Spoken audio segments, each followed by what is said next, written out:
Picture this. It's London, the year 1600.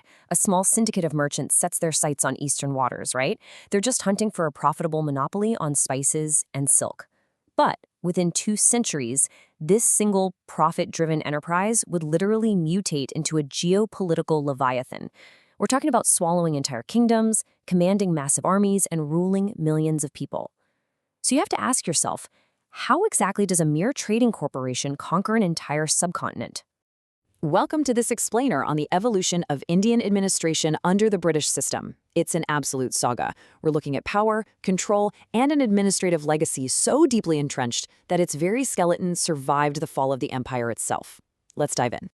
Okay, looking at the timeline, for over a century and a half after they arrived in 1600, the East India Company basically stayed in their lane. They were just buying, selling, and operating out of these coastal forts. But, as the mighty Mughal Empire began to fracture, the company saw their opening. By 1765, they had totally morphed from simple merchants into aggressive revenue collectors. And it was this fatal shift that would ultimately ignite the explosive mutiny of 1857. This whole turning point hinges on one absolutely crucial concept: Diwani. In August of 1765, a fading Mughal emperor granted the East India Company the Diwani. Basically, this was the legal right to collect revenue from the incredibly wealthy provinces of Bihar, Bengal, and Orissa. Honestly, this was their first real taste of power. Because think about it, collecting taxes requires enforcement, right? And enforcement requires troops, courts, and civil administrators. So in one single stroke, their mission mutated from just commercial profit to ruthless territorial conquest. Now, to consolidate all this new power, the company unleashed some seriously aggressive expansionist policies. 2 of the most devastating were the Subsidiary Alliance and the doctrine of lapse. The Subsidiary Alliance literally forced native princes to rely on company troops, which effectively stripped away their independence. And then later, the doctrine of lapse came along, allowing the British to just simply annex any state whose ruler died without a male heir. Piece by piece, kingdom by kingdom, this corporate leviathan just swallowed the subcontinent. But here's the thing. You can't control an entire subcontinent with just soldiers. You need bureaucrats. So the company engineered this massive, complex administrative machinery. They put a governor general at the absolute top. By 1772, they had deployed the district collector, which was a role designed explicitly to squeeze out revenue and enforce rigid order. Then came district judges and a specialized civil services code. This wasn't really governance. It was an architecture built strictly for extraction. Of course, absolute power corrupts absolutely.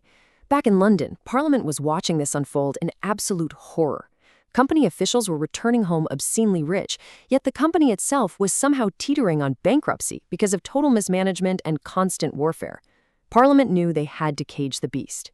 So the Regulating Act of 1773 and Pitt's India Act of 1784 formally shackled the company to British government oversight.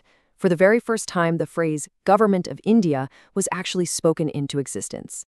But, no legislation in London could mask the harsh reality on the ground in India.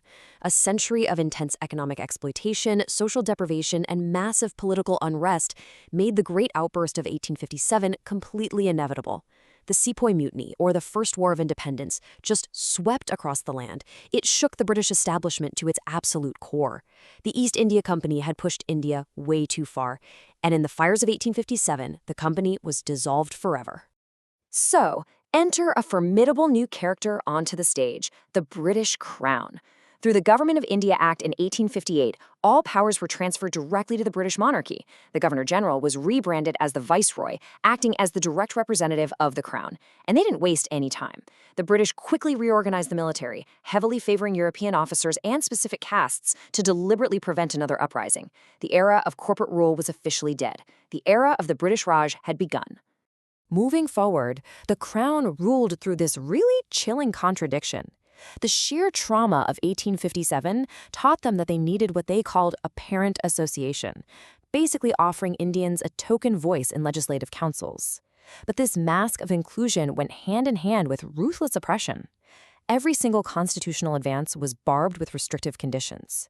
The core executive power, the real ability to actually govern, remained totally locked away from Indian hands. But you just cannot silence an entire nation forever. In 1885, an unstoppable tide began to rise, the Indian National Congress. Now, They started out politely, right? Asking for empowered local bodies, the removal of press restrictions, and the abolition of biased councils. But as the British dragged their feet, those polite requests gave way to radical demands. A completely new extremist faction emerged, and they were demanding nothing short of Purna Swaraj, complete and total independence. All of this pressure finally forced the empire's hand, leading to the Morley-Minto reforms of 1909. These reforms expanded the councils, finally allowing a few elected Indian members to sit and discuss budgets. But honestly, it was a calculated illusion. Lord Morley and Lord Minto stubbornly refused to hand over any true responsible government. It was basically mere window dressing. The real power, yeah, that remained hidden safely behind locked British doors. Let's fast forward a bit through the devastation of World War I. The British decide to attempt a new, highly calculated experiment called diarchy, introduced in 1919. The word literally translates to dual rule. Now, while they framed this as a huge step towards self-governance, it was actually a masterclass in sharing power without actually relinquishing it. They divided provincial administration right down the middle. And the illusion of this split was almost laughable. Let's look at the breakdown here. Reserved subjects, the true levers of power, things like finance, police, and justice, were kept firmly in the grip of British-nominated councillors. Meanwhile, the transferred subjects, the safe, non-threatening departments like education and health, were handed over to Indian ministers. It was a rigged game from the start, totally designed to fail, and the Indian National Congress boycotted it right out of the gate. So realizing their grip was slipping fast, the British drafted something monumental, the Government of India Act of 1935. This wasn't just a minor reform. It was a massively complex, exhaustive blueprint that attempted to fundamentally restructure the administration of the entire subcontinent. It was purposefully designed to pull all the disparate provinces and princely states together under one massive legal umbrella. This colossal act officially ended the failed diarchy system and granted true provincial autonomy.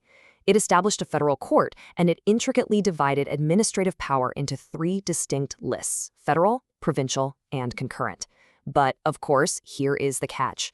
Despite this unprecedented, sweeping modernization, the act firmly retained the absolute supremacy of the British Parliament. Essentially, the British built a beautiful, modern house for India, but they made sure to keep the master keys. And that brings us to the final act of our explainer today, and perhaps the most chilling realization of all. When the sun finally set on the British Empire in 1947, the British packed up their things and left. But their administrative skeleton, that survived.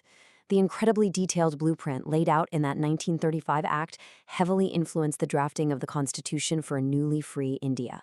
The ghosts of the empire were just seamlessly integrated into the machinery of the new republic. The historical through line here is just undeniable.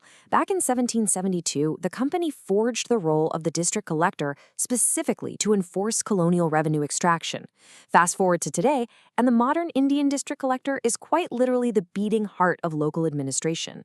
Sure, their role has evolved massively toward development and democracy, but the immense, sweeping authority vested in this single office, that is a direct, enduring echo of its colonial origins.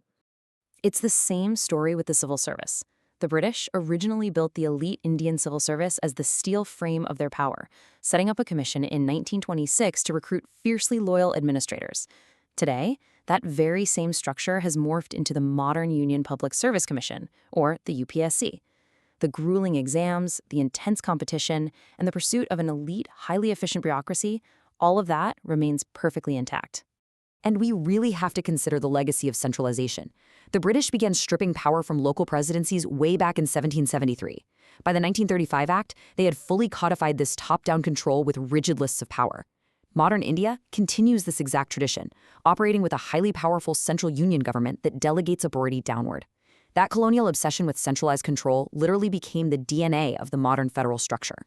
Finally, let's talk about the rule of law. The British imperative to codify and manage their vast territory laid the very groundwork for today's independent judicial system. The incredibly rigid hierarchy we see today, from district courts moving up to high courts, and ultimately the Supreme Court at the apex, was built squarely upon imperial foundations. The whole point was to ensure uniform, manageable justice across a sprawling, diverse subcontinent. So, as we wrap up this explainer, I really want to leave you with a profound question to ponder. When you look at the sophisticated, democratic governance of modern India, How much of a modern democracy is actually built on the bones of an empire? It's a haunting reality, honestly, that the freedom enjoyed today is in so many ways managed by yesterday's machinery. Thanks so much for joining me on this journey through history. Keep questioning, keep learning, and I'll see you in the next explainer.